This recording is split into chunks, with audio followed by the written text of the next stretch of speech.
Mesdames et messieurs, bonjour ou bonsoir, ça dépendra de l'heure à laquelle vous allez suivre ce plateau spécial et qui reçoit pour vous Monsieur Bifou Manu Sompi, président des Solidarités des Manyanga et coordonnateur de la communauté Né Congo. Avec lui, nous allons parler de ce qui a touché cette communauté Né Congo avec la disparition de Né Mwanantsemi. Il y aura également une partie de l'actualité avec les élections qui se tiennent, qui seront bientôt organisées dans notre pays. La campagne a déjà commencé. Quelques candidats sont déjà descendus sur le terrain, à l'instar du président Félix Antoine Tshisekedi Tshilombo. Nous allons en parler, mais dans cette émission, je ne suis pas seul. Je suis avec mon confrère Constantin Tamboué de Biwan et de Sangomalamo. Bonjour Constantin. Bonjour. Bonjour Monsieur le Président. Bonjour. Vous allez? Très bien. Bien, il y a un homme qui nous a quittés, mais qui n'a pas encore été conduit en sa dernière demeure. C'est bien Né Mwanantsemi. Et pourquoi ça tarde son enterrement? Oui, bon, tout le monde sait qu'il fut un grand. Or, les grands, quand ils meurent, il y a parfois des problèmes aussi très grands qui surgissent. Et en ce qui les concerne, il est décédé depuis le 18 du mois passé. Mais il y avait un problème sérieux, réel, du lieu d'enterrement. Parce que sa volonté dernière, c'était de l'enterrer chez lui, au village, dans la terre de ses ancêtres, au village Ntsoukumalombo, situé dans le secteur de Mongolwala, territoire de l'Ozi, district de Cataracte, dans le Congo central. Donc ça, c'était sa dernière volonté. Mais il fallait aussi il fallait être pragmatique. Le pragmatisme a poussé certaines personnes à proposer un enterrement provisoire à Kinshasa parce que l'état de la route ne pouvait pas permettre d'aller l'enterrer immédiatement là-bas. D'où il fallait d'abord l'enterrer à Kinshasa et puis quand la route sera bonne, on pourra l'acheminer à sa dernière demeure en Tsoukumalombo, au village. Donc il y a eu ce petit débat d'abord. Mais heureusement que l'autorité nationale, c'est-à-dire son Excellence M. Félix Antoine Tshisekedi Tshilombo, a tranché en disant on ne sait pas l'enterrer à Kinshasa, comme sa dernière volonté, c'était de l'enterrer au village, nous allons respecter sa dernière volonté. Et comme il y a les problèmes de route, et l'autorité s'est engagée à arranger la route pour qu'elle soit praticable et à même d'accueillir les véhicules qui vont enterrer là-bas. Donc maintenant que la décision a été prise, il n'y a plus de débat pour enterrer soit à Kinshasa, soit au Congo central. La décision est définitive, Congo central, chez lui au village. Maintenant, nous sommes au niveau de l'exécution de ces travaux-là. Or, ce n'est pas du jour au lendemain. Ça pourra prendre peut-être, d'après les experts de l'office des routes, qui étaient dépêchés sur place pour essayer un peu de voir l'état de la route et des ponts. En 2 semaines, tout peut être fait. Donc, c'est demain, disons c'est mercredi prochain. Aujourd'hui, nous sommes lundi. Mercredi, il y aura une réunion chez lui dans sa résidence pour fixer la date où l'enterrement pourrait avoir lieu. Mais les souhaits qui étaient mis par tout le monde, c'est que l'enterrement ait lieu avant le 20 décembre, c'est-à-dire avant les élections. Bien. Le président venait de faire une descente au niveau du Congo central, mais partout où il est passé, il a demandé qu'on garde une minute de silence en mémoire de Né Mwanantsemi. Ça vous fait quoi? Oui, c'est une marque de confiance et de respect. Parce qu'il a vécu la vie qu'il a menée, mais si sa vie n'entraînait pas un tel état de respectabilité, on n'aurait pas pu faire ça. C'est-à-dire une minute de silence. Chaque début de meeting du chef de l'État, il y avait 7 minutes de silence dans le Congo central. Peut-être ailleurs, il ne pourra pas faire ça, mais au moins, dans le Congo central, il a fait ça. Parce que c'était sa province d'origine. Donc c'est une marque de sympathie, de respect, tout ce qu'on peut dire de bon. Mais c'est un acte qui a quand même touché beaucoup de Bakongo. Alors, on peut considérer qu'après Simon Kimbangu, Né Mwanantsemi, c'était peut-être le dernier Simon Kimbangu qui vient de quitter, arraché à l'affection de tous les Congolais. C'est un grand personnage qui est parti, Mais faire un rapprochement, Simon Kimbangu et Mondansemi, je crois que c'est très tôt de le faire, parce qu'il faut analyser, souvent c'est après la mort que les analyses se font pour qu'on arrive à catégoriser.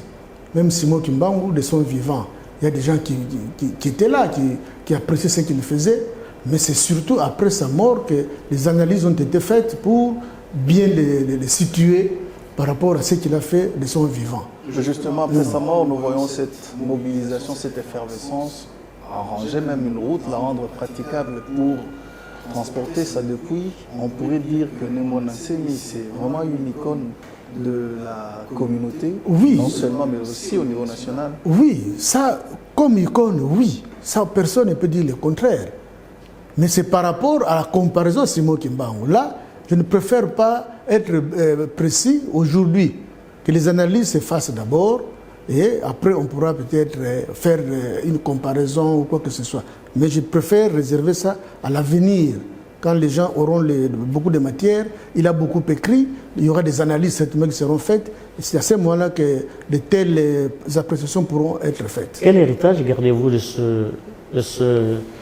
cet homme, Némona Nsemi, à la fois politique et à la fois un grand homme avec une dimension spirituelle énorme au niveau non seulement de la communauté né-congo, mais également au niveau de notre pays? Oui, il était chef spirituel d'une église qui avait sa doctrine.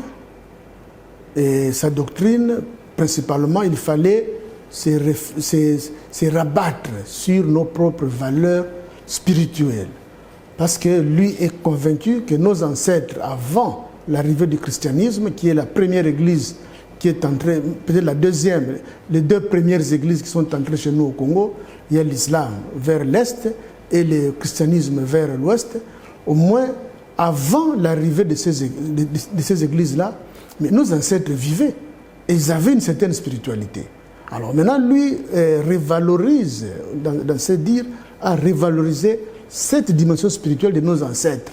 Et là, au moins, tout le monde, c'est l'évidence même. On ne peut pas dire que c'est lui qui a inventé ça. C'est une évidence. Nos ancêtres ont existé avant la colonisation ou avant l'arrivée des étrangers.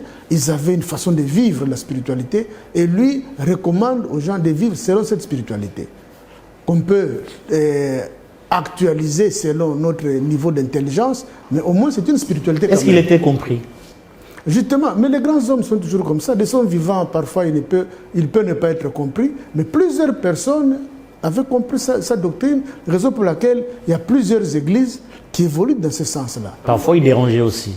Oui, c'est-à-dire les dérangements, quand les gens parlent du dérangement de Némona Nsemi, ce n'est pas plus par rapport à l'idée, mais c'est plus par rapport à la démarche. Donc, il peut ne pas être compris par rapport à la démarche parce que, surtout quand il a basculé vers la politique, sa stratégie était... il attaquait sérieusement. Donc, il pouvait offenser quelqu'un. Il y a parfois, quand il était dans son niveau d'extase, il pouvait même injurier des gens dans ses textes. Mais ça, c'est ce qu'on pouvait dire de Simon Kimbangu, plutôt de Némona Nsemi. Sa méthodologie. Mais la méthodologie, c'est comme il allait à contre-courant de certaines réalités du monde. Mais les grands hommes sont parfois comme ça. Si les grands hommes pouvaient être compris à la minute, mais Simon Kimbangu ne serait pas emprisonné. Jésus-Christ ne serait pas tué, parce qu'on l'a tué. Il ne serait pas tué. Mais apparemment, vous l'avez compris, nécessairement, mais certaines personnes voudraient comprendre, parce qu'à l'émission passée, elles ont posé des questions de savoir, en regardant Némona Nsemi, pour vous, c'était un chrétien, un animiste, ou bien il était lui-même Dieu? Non, il n'a jamais dit qu'il était Dieu. Les gens risquent de dire... Il n'a jamais dit ça. Et il était qui? Il reconnaissait l'existence d'un Dieu. Le Dieu créateur. Nzambiampungu Tulendo. Le Dieu créateur. Lui, Némona Nsemi, reconnaissait l'existence d'un Dieu suprême. Il reconnaissait l'existence de plusieurs grands maîtres à travers le monde. Plusieurs grands maîtres. Les grands maîtres sont des précurseurs d'idées. Des gens qui viennent à travers le monde, ici sur Terre, pour donner certaines orientations idéologiques. Et lui s'est considéré comme l'un d'eux. Raison pour laquelle il soutenait toujours Jésus-Christ, qu'il appelait grand maître Jésus. Donc il n'a jamais nié. Et lui-même aussi était grand maître? Il se disait grand maître. Grand maître par rapport aux idées qu'il a avancées, qui étaient nouvelles pour plusieurs personnes. Vous êtes son adepte? Non. Moi, j'étais il était mon membre. Moi, en tant que président de la communauté, de la solidarité pour le développement du Manianga, Sodema en sigle, lui était membre. Et je l'ai côtoyé par rapport à ça. Et il m'écoutait beaucoup aussi. Là, il y a des témoins. Et je lui parlais en tant que président pour certaines choses, quand je constatais que là, on pouvait lui produire des conseils, je le faisais sans problème. Et lui, quand les gens allaient le voir pour un problème de la communauté, il les renvoyait chez moi. Alors, ça, c'est d'un côté. Et maintenant, en tant que coordonnateur de la notabilité Congo, mon ancien fut un patriarche. Officiellement, chez nous, il était parmi les patriarches, comme ceux qui sont encore en vie. Comme Mbachi Mbacha? Oui, Mbachi Mbachi. Nous avons le Mbachi Mbacha, Tiakwama, Tiwakana, Kindwelo. La liste est longue. Oui, la liste est longue. Oui. Les Pano, tous ils sont là comme patriarches. Mama Gema, il n'y a pas seulement que des hommes, il y a aussi des femmes. Donc, c'est pour dire, maintenant que les autres que je n'ai pas cités, non pas qu'ils sont moins patriarches, sont des patriarches. Donc, lui fut aussi un patriarche. Donc, la communauté Congo n'enterre pas simplement quelqu'un qui avait de grandes idées, mais aussi un patriarche. Donc, maintenant, par rapport à ces idées, mais nous avons maintenant, par exemple, Vouvamo, l'église Vouvamo. Mais sur le plan idéologique, ils sont similaires. Et il y a beaucoup d'autres églises, Ngunza. Donc, il y a deux types de Ngunza. Il y a des types Ngunza chrétiens, c'est-à-dire qui croient en Jésus-Christ comme fils unique de Jésus, et plutôt de Dieu. Et il y a aussi des Ngunza non chrétiens, qui reconnaissent Jésus comme un grand maître, quelqu'un de bien, qui a fait de grandes choses, mais qui ne fondent pas leur spiritualité sur Jésus. C'est-à-dire quand ils doivent prier, ils ne citent pas le nom de Jésus dans leur prière. Il n'y a que ça comme différence. Mais les mêmes valeurs qui viennent de Jésus ou qui viennent de Mahomet, il y a ce qu'on appelle la lettre d'or. Le principe d'or, partout dans toutes les églises, fondé sur l'amour, partout dans toutes les églises où vous irez, c'est la même lettre d'or. Donc, eux aussi n'étaient pas en dehors de cette lettre d'or. Ils prenaient l'amour du prochain, mais seulement la méthodologie ou la voie à suivre les uns. C'est ça la spiritualité d'ailleurs. La spiritualité, c'est une quête de l'homme vers Dieu. Maintenant, par où il faut aller? Les uns prennent comme intercesseur Jésus-Christ, les autres prennent comme intercesseur Mahomet, et les autres aussi comme Simon Kimbangu, et Bouddha, ainsi de suite. La différence se situe seulement à ce niveau-là. Vous empruntez quel chemin pour arriver à Dieu? Même tous, finalité. Nous avons la même finalité. Oui, mais c'est comme un téléspectateur qui vous a écouté, disant que, écoutez, Némo Nanseng a sauvé le pays à un certain moment en 2016. Et on l'a aussi accusé d'avoir été l'objet de désordre pendant le régime du président Kabila. Aujourd'hui, ces adeptes emprisonnés ont obtenu une sorte de grâce présidentielle qui serait peut-être proclamée en leur... À Kinshasa, c'est déjà fait. Voilà. Mais ceux qui sont au Congo central, ça sera pour bientôt. Et dites-nous, pour la communauté, on peut considérer Némo Nanseng comme quelqu'un qui a aussi, à quelque peu, aidé, mais aussi dérangé le pouvoir. Oui, c'est-à-dire, c'est ça, quand on doit décortiquer la vie de quelqu'un, il y a des aspects qu'on peut développer aussi.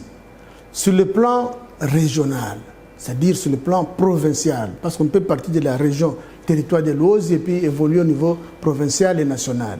Mais moi, je prends seulement sur le plan provincial. Sur le plan provincial, le Mondansemi a joué un rôle important. Parce que lui a dit tout haut ce que plusieurs Bakongo disaient tout bas. Ça au moins, et il me souvient que lors d'une rencontre avec le chef de l'État, son Excellence Félix Antoine Tshisekedi, à la cité de l'OUA, nous étions dans une délégation de notables, nous étions 13, et le porte-parole de ce jour-là, c'était l'honorable Mbachi. Mondansemi faisait partie? Non, non, non. Il était à l'époque en prison, plutôt à l'hôpital au CNPP. Okay. Mais la délégation avait posé des problèmes auprès du chef de l'État, entre autres, la reconnaissance de Kasavubu comme héros national. Nous étions le mercredi 24 juin 2020. Ça, vous l'avez obtenu. Et le chef de l'État nous a répondu automatiquement. Séance tenante pour dire le 30 juin, je fais de lui héros national. Et il l'a fait. Et il l'a fait. On a abordé la question de Mondanseni. Et c'est l'honorable Mbati qui a expliqué au chef de l'État que si les gens, les Bakongo vous disent que la logique, c'est que Mondanseni défendait au profit du peuple Congo est mauvais, alors ils vous mentent. Parce que tous les Bakongo sont unanimes par rapport à ça. C'est-à-dire, quand ils semblent subir des injustices ou ils semblent subir certaines frustrations, mais ils le disent. Maintenant que vous ayez quelqu'un qui puisse dire ça tout haut, c'est quelque chose. C'était quoi la revendication portée par Némo Nansemi? Non, ça dit la revendication par rapport au peuple Congo. Il considérait qu'il y a certaines injustices. Ils étaient marginalisés. Voilà, les Congos étaient marginalisés pour plusieurs choses. Il y a cette frustration. On n'a jamais eu un premier ministre depuis l'indépendance. Beaucoup de choses dans ce sens-là. Mais bref, une marginalisation, une frustration exprimée par le peuple Congo. Et ça, on a dit ça clairement. Et mon ancien, dans ses dires, chaque fois qu'on le voyait, il disait « Moi, je me bats pour le peuple Congo d'abord et le peuple congolais en général. » Donc, parce que s'il va dire des choses en faveur, par exemple, de nos frères Mongo, par exemple, mais eux peuvent ne pas bien les comprendre. Alors qu'il peut parler en leur faveur, mais ils peuvent ne pas bien les comprendre. C'est ainsi qu'il dit, je commence d'abord par ce que je maîtrise avant d'aller vers les autres. Ça, sur le plan provincial. Oui. Maintenant, sur le plan national, mais il ne se mettait pas à l'écart du pays, en acceptant déjà d'être député. Mais pendant qu'il était là, il y a des lois qui étaient aussi votées, et lui a participé à la rédaction de ces lois. Donc, il a contribué au niveau du pays, mais d'une façon spécifique. C'est comme Feu Étienne Tshisekedi avait sauvé le pays à un certain moment. Il y avait un meeting au stade du 20 mai. À l'époque où il y avait l'ébullition Libye, tout ça. Et les Congolais se disaient, mais nous aussi au Congo, nous pouvons faire comme les Libyens, faire partie les chefs. Mais au stade, il pose la question à ceux qui étaient là. Êtes-vous capable de faire comme les Libyens ou les Tunisiens?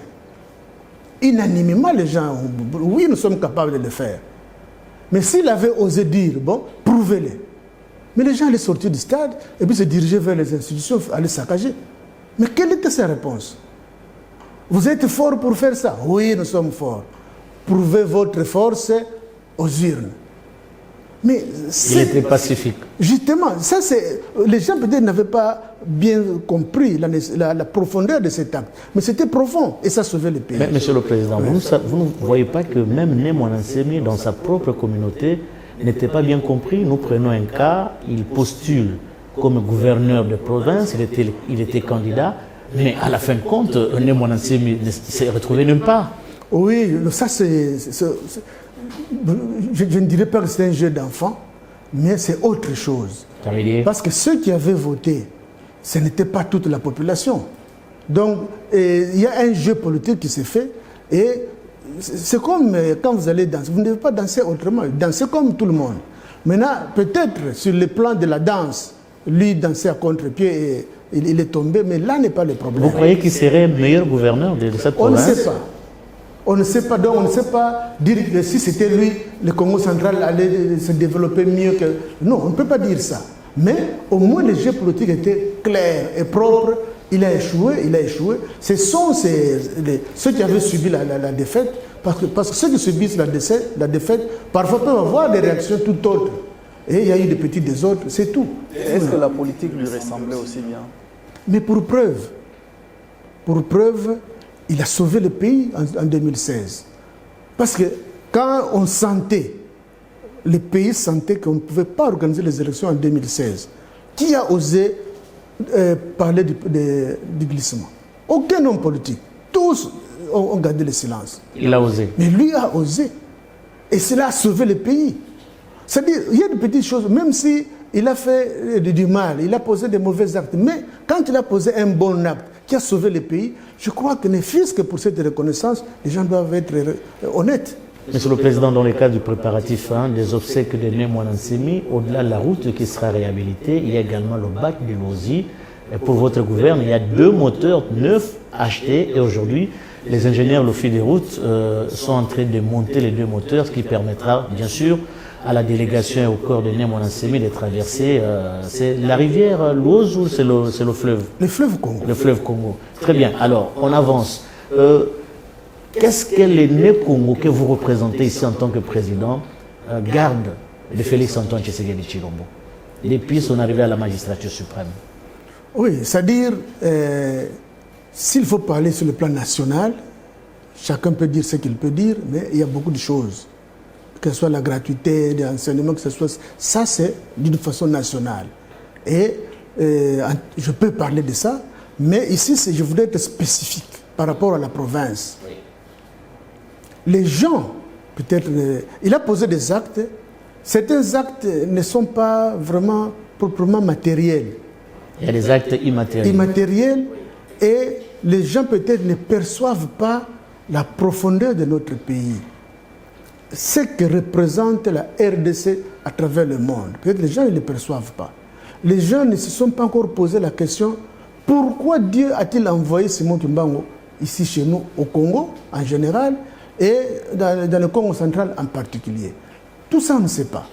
Nous qui comprenons, nous savons, parce que je ne peux pas être président d'une grande communauté sans comprendre cette réalité-là, de Simon Kimbangu.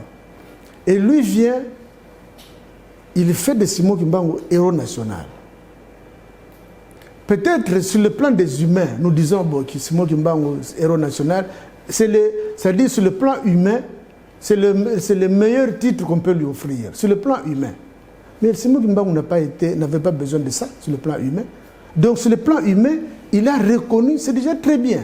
C'est immatériel. Justement, ça prouve quoi? Quand vous reconnaissez ça, c'est qu'au-delà du matériel, au-delà de l'officiel, parce qu'il n'y a pas d'autre titre au-delà des héros. C'est la meilleure justement, la décoration. Mais il n'est pas que seul, il y a aussi Joseph Kasavubu. Mais ils ont bien fait, il n'y a pas de problème de ce côté-là. Kasavubu mérite son titre de héros, Lumumba également, tous ceux qui sont des héros par rapport à notre pays, ils les méritent. Peut-être qu'il y en a encore qui pouvaient mériter aussi ça, mais pour le moment, ceux qui sont déjà héros méritent d'être héros. Et Simon Kimbangu a bénéficié de ça, c'est déjà très bon. Mais maintenant, au-delà de ces aspects matériels, il y a des aspects immatériels. Maintenant, si nous, chrétiens, nous reconnaissons que Jésus-Christ pose des actes ou peut poser des actes sur le plan mondial ou sur le plan de l'humanité qui peuvent nous être bénéfiques, et que dire de Simon Kimbangu? Donc Simon Kimbangu ne peut rien faire de bon qui pourrait être bénéfique à notre pays. Mais ceux qui comprennent la dimension spirituelle de Simon Kimbangu. Parce que même quand on fait une analyse comparative à travers le monde, mais Simon Kimbangu, c'est parmi les grands de ce monde. Moi, je ne peux pas le mettre, je ne sais pas, pour ne pas frustrer les uns les autres, je ne peux pas dire qu'il est 3e, premier ou 2e, mais au moins il est l'un des grands du monde, pas seulement du Congo ou d'Afrique, mais du monde par rapport à sa dimension. Quand vous faites une analyse comparative, vous direz tel a fait ceci, oui. Jésus a ressuscité des morts, lui aussi a ressuscité des morts. Il a guéri des malades, lui aussi a guéri des malades. Donc, c'est pour dire que c'est un personnage hors du commun. Maintenant, quand vous avez un personnage de ce genre dans votre pays, mais tout ce que vous ferez en sa faveur ne peut que rayonner. Il y aura des vibrations dans le cosmos qui pourront vous aider justement à obtenir certaines grâces de leur part. Et comme si cela ne suffisait pas, il y a l'avion présidentiel qui porte le nom de Simon Kimbangu. Mais c'est tant mieux. Ça prouve davantage que le chef de l'État est convaincu de sa grandeur. On ne sait jamais, peut-être qu'il y a des dragons qui circulent à travers les airs qui peuvent endommager un avion. Mais quand on voit Simon Kimbangu, peut-être les dragons peuvent fuir, ou des esprits, on ne sait jamais. Donc c'est pour dire que c'est une dimension importante. Mais la dimension, pour comprendre la grande dimension de Simon Kimbangu, il faut vous référer à Franz Fanon. Quand on dit que l'Afrique a la forme d'un revolver dont la gâchette se trouve au Congo, mais c'est à nous de dénicher quelle est cette gâchette. Maintenant, on vous dit que votre gâchette là, il y a un esprit très grand. C'est Simon Kimbangu. C'est Simon Kimbangu. Mais travaille avec lui. Ça c'est un chrétien qui parle ou c'est un né-Congo qui parle? Non. Je parle sur tous les plans. Un chrétien, président de la Sodema, parce que Simon Kimbangu fut aussi membre de ma communauté. Nkamba, c'est la terre de Manianga, et lui-même fit Manianga, comme moi. Donc quand je parle de ça, je sais ce que je dis. Et surtout que nous avons des parents qui ont vu Simon Kimbangu, qui nous ont parlé de Simon Kimbangu quand nous étions encore bébés, et enfants. Et quand ils vous parlent, ceux qui ont vu Simon Kimbangu, quand ils vous parlent de ce qui s'était passé, peut-être nous, on nous en parle, on n'a pas la bonne compréhension. Mais ceux qui ont vécu le phénomène, c'est tout autre. Donc, de ce côté-là, en ce qui concerne Simon Kimbangu, on ne badine pas. Qu'est-ce que vous gardez encore? Même les chrétiens, et en tant que chrétien, je les reconnais et je les dis tout haut. Je ne suis pas kimbanguiste d'église, je suis chrétien catholique, mais quand il s'agit de Simon Kimbangu, même dans la chrétienté, on respecte Simon Kimbangu. Qu'est-ce que vous gardez encore de Félix Tshisekedi au niveau de votre province, de la communauté du Congo? Ça, c'est la dimension la plus importante. Oui. Parce que c'est la dimension spirituelle qui gouverne tout. Dans les autres aspects qu'il développe, entre autres, un aspect très important, peut-être les gens n'ont pas encore senti les effets, c'est quoi? C'est le porc en eau profonde. Des bananes. Des bananes. Ça, les travaux continuent. Il y a des gens qui croient que les travaux sont arrêtés. Non, moi j'étais à moi il y a quelques jours. Mais les travaux continuent. Donc, visualiser. Les gens peuvent visualiser ce que sera Banana d'ici 10 ans. Oui, mais c'est justement ce que les gens voudraient comprendre. Le port, qu'est-ce qu'il pourrait apporter à la République démocratique du Congo et particulièrement au Congo central? Parce que vous avez ici relevé les injustices portées par Némon Nansemi, d'heureuse mémoire. Mais ici, quand même, il y a un port. Mais qu'est-ce que ce port pourrait apporter dans l'économie et surtout dans le développement tant recherché de la République démocratique du Congo? Oui, c'est-à-dire les ports seraient inutiles, je dis bien inutiles, si la RDC ne produisait rien. Si nous n'avons rien à exporter, rien à importer, mais les ports seraient inutiles. Mais en ayant déjà le port, c'est que ça nous oblige, nous Congolais, à produire plus et importer moins. Même si nous devons importer, nous devons importer ce qui est nécessaire. Et ce que nous devons importer doit passer par là. Et mais le plus important, ce n'est pas d'importer, parce que maintenant, quand vous allez, je lisais un article d'un journaliste où on décrivait le matin, vous vous levez, vous brossez avec les dents, vous brossez les dents avec la brosse venue de tel, vous brossez ceci. Donc du matin jusqu'au soir, vous posez des actes de vie, mais des histoires importées. Des histoires importées. Ce n'est pas correct, ce n'est pas normal. Maintenant, nous devons orienter les gens vers le travail. Nous avons des minéraux qui sont... Imaginez-vous qu'on puisse ne fût-ce que faire évacuer 30 à 40% des minéraux par les ports de Matadi ou de Bananes. Je ne sais pas si les gens se représentent ce que ça... Nous avons à Kasumbalesa plus de 2000 remorques qui passent par là presque chaque jour. Par mois, il y a combien de remorques qui passent par là? Mais des milliers. Maintenant, imaginez-vous qu'on fasse une rame de train de Lubumbashi jusqu'à Kinshasa, une rame de train avec 30 ou même 40 wagons seulement. Et par mois ou par semaine, on peut évacuer combien? Même si on disait, bon, comme il y a plus de 10 000 remorques qui passent par Kasumbalesa, bon, on oriente ne fût-ce que 5 000 qui passeraient par l'ancienne voie de la SNCC. Mais nous aurons combien de personnes qu'on pourrait nourrir à travers le pays? Oui, mais c'est un manque à gagner par rapport à la chaîne de valeur que l'on peut créer à travers d'autres entreprises, notamment la SNCC, l'ONATRA. Mais lorsque ça passe aussi par Kasumbalesa, est-ce que le Congo perd toujours? Non. Mais justement, quand la SNCC était viable, mais allez à Moneditu, à Ilebo, partout où les trains passaient. Mais c'était d'abord la joie de voir les trains, parce qu'il y aura des histoires qui vont descendre ici, et puis vous allez vendre, les villageois, les producteurs vont vendre. Parce que ce n'est pas que vous allez venir avec votre choukwang de Lubumbashi jusqu'à Ilebo. Vous mangez la première choukwang. Il y a des petites économies qui se développent localement. Ça, c'est déjà automatique. Oui. Même les trains Matadi-Kinshasa, nous quand nous étions à l'internat, parce que Fachi a étudié aussi dans le même internat que moi à Tumba, mais quand nous allions à l'internat, mais vous voyez dans les trains, des mamans qui vendaient des choukwang, tout était vendu. Et ça a aidé aussi la population. Il y a beaucoup d'effets d'entraînement.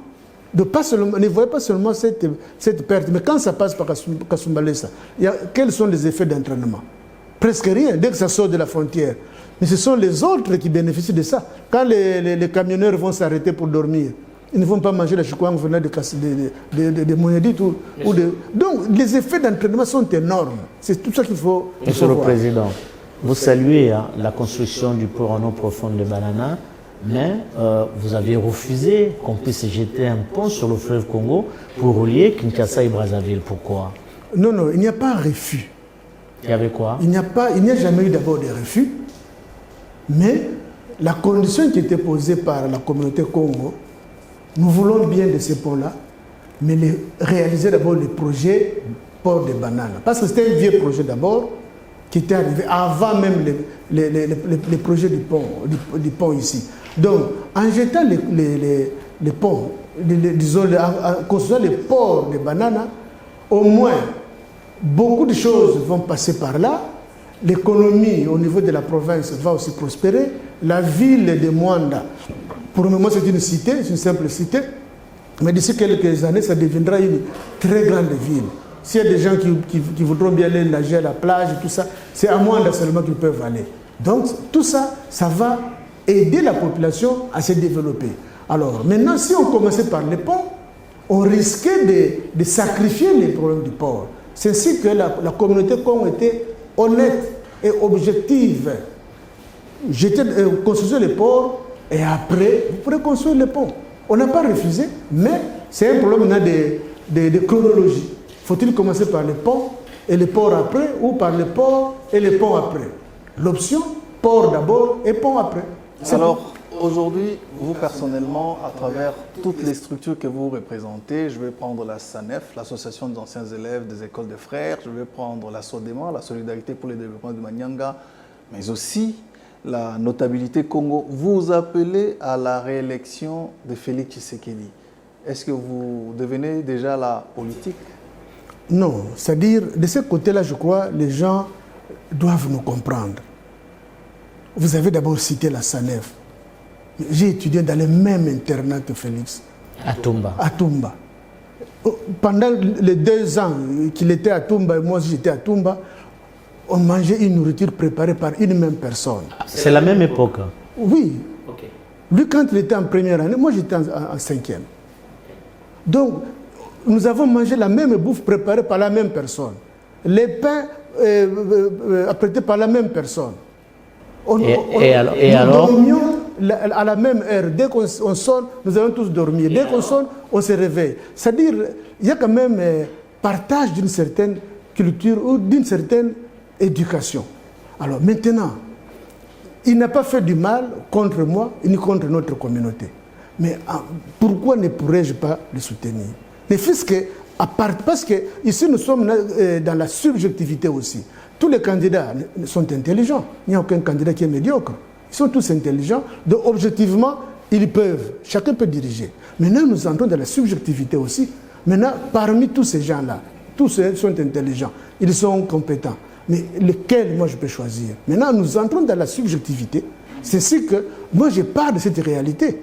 Quelqu'un qui ne vous a pas fait du mal, vous avez évolué ensemble, et puis, brusquement, quand il faut voter, ah non, ce n'est pas lui. Donc, là, vous parlez en tant que Bifou. Moi, je parle maintenant en tant que, moi, Bifou Manou, mais président aussi de la SANEF, parce que j'ai dit ça même aux membres de la SANEF, que c'est notre membre, il est notre membre. Mobutu fut notre membre aussi. Kassavou fut notre membre. D'ailleurs, quand vous passiez les jours passés devant la SANEF, il y avait ces 3 photos. Kassavoubou qui étudie à Kangu, ancien frère. Kangu, c'est sur la route de Tchela. Oui. Oui. Vous quittez Lukula pour Tchela. Justement. Oui. Auparavant, maintenant c'est une école de prêtres. Mais avant, c'était une école de frères. Quand Kassavou était élève là-bas. Et puis, Mobutu, il étudie en Bandaka, école de frères.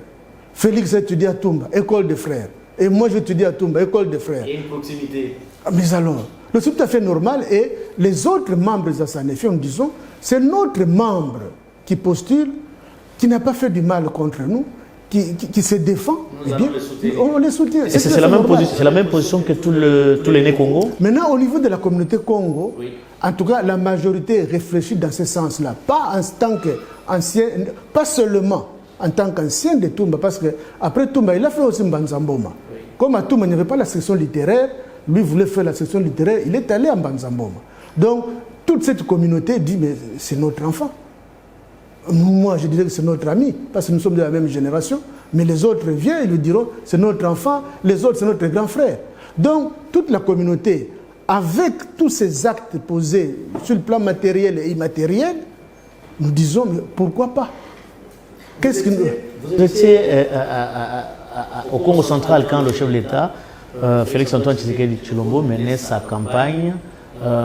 Vous étiez dans quelle contrée? Vous étiez à Boma, vous étiez à Banana, vous étiez à Matadi, vous étiez à Songololo, à Kisantu et consorts.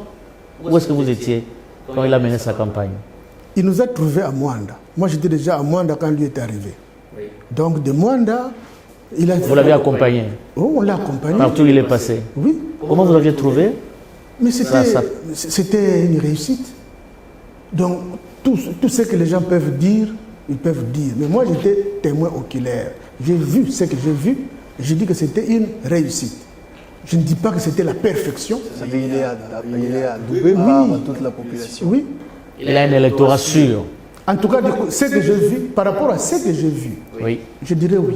On tend vers la fin de cette émission Constantin. S'il y a une question et puis... Voilà, qu'est-ce qu'il pourrait alors attendre de vous en tant que président de la communauté, parce que les élections, c'est déjà ici, là. Est-ce qu'on peut considérer que le Congo central est justement à sa disposition et les autres candidats, qu'est-ce que vous pouvez leur dire? Bon, c'est-à-dire, nous savons ce que signifient les élections. Les élections, c'est le subjectivisme. Pourquoi on fait la campagne?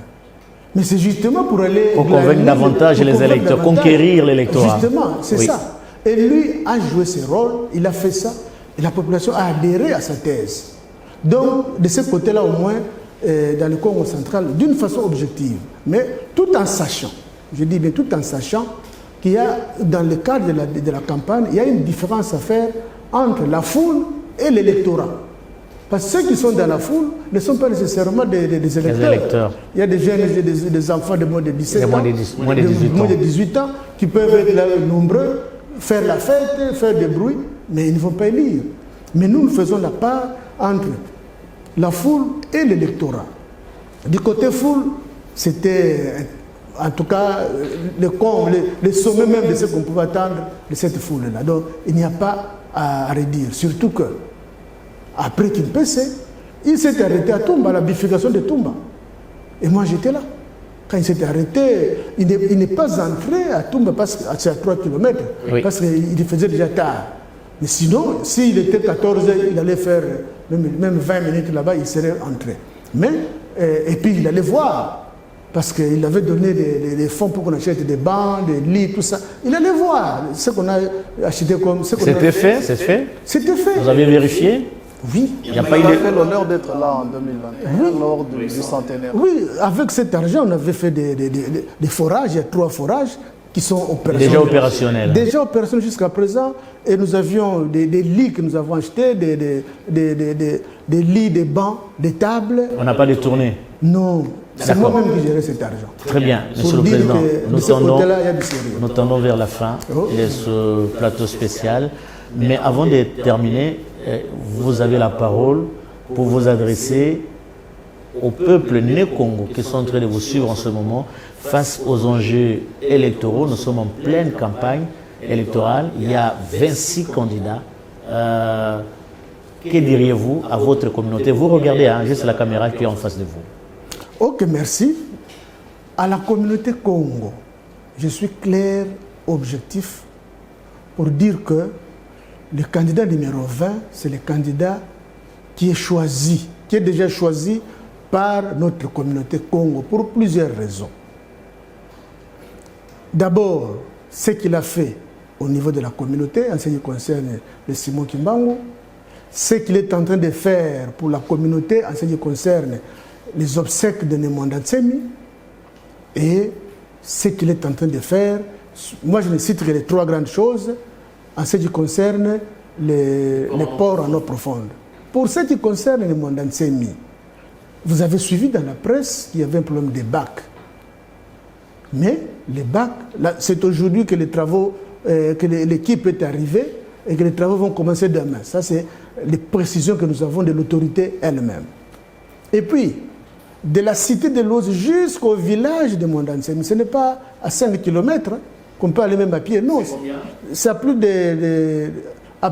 ou moins 100 km. Mais la route sera praticable. Et elle est déjà praticable jusqu'à un certain niveau, mais il y a un petit tronçon tout simplement aménagé et les moyens ont déjà été disponibilisés pour atteindre ces résultats.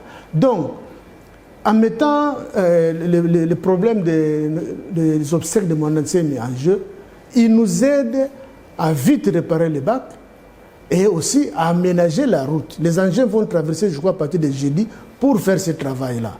Mais les engins ne vont pas rentrer directement là d'où ils sont venus. Après avoir fait le travail, ils rentrent. Non.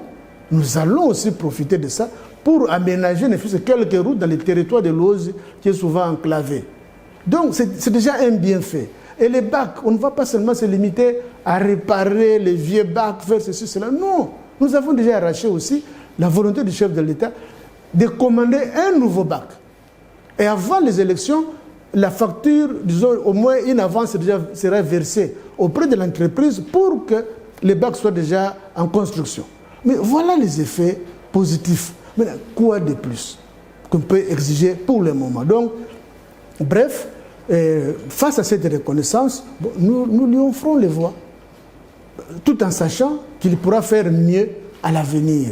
Et comme ça, parce que c'est son deuxième mandat, la Constitution ne lui permet pas un troisième. Maintenant, c'est lui qui viendra encore pour le Congo central, c'est-à-dire celui qui viendra encore, ceux qui viendront encore comme candidats, ils devraient suivre cet exemple. Que voilà, Félix a fait ça et ça pour le Congo central. Moi, si je veux avoir les voix du Congo central, voilà ce que je dois faire d'autre. Il n'y a que ça. C'est un jeu démocratique propre et c'est sans rancune. Merci, M. Bifou Manou. J'espère que je n'ai pas écorché votre nom. Merci d'avoir répondu à notre invitation pour ce plateau spécial présenté et conjointement avec mon estimé confrère Constantin Ntambwe de Biwan et des radios Sangomalamu. Autant nous vous disons merci, nous disons également merci à toute l'équipe technique ici présente et aux nombreux téléspectateurs qui nous ont suivis. Voilà, qui nous ont suivis pour cette émission plateau spécial. Ça ne sera pas la dernière fois. Nous aurons l'occasion de vous recevoir prochainement. Pourquoi pas développer d'autres sujets d'actualité. Merci et à la prochaine. Merci.